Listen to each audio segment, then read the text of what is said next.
So yun na nga mga tropa. So ano ganap? So ngayon nagbilad tayo ng palay.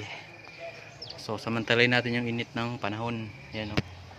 So maganda yung panahon ngayon. Medyo mainit. Kahapon maulan. Kaya ngayon nagbilad tayo ng palay. So ito yung palay o.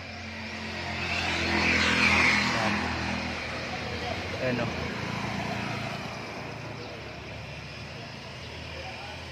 Ayan.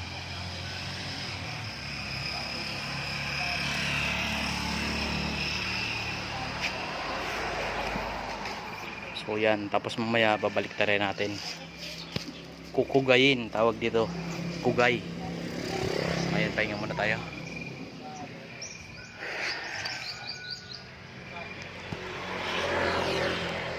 Yan, so ganyan ang buhay dito sa probinsya. Pag magsasaka ka, sasamantalin mo yung init ng panahon. Tapos magbibilad ka ng palay. Tulad niyan. Okay. Pahinga muna tayo. So mamaya ulit kugayin naman natin yung palay. Balik ka rin kasi mainit na. Okay, kung taga probinsya ka at nagpapalay, makaka-relate ka sa ganitong pagbibilad. Tapos yung iba nagbibilad ng palay doon sa tabi ng kalsada kasi doon yung mainit. Okay.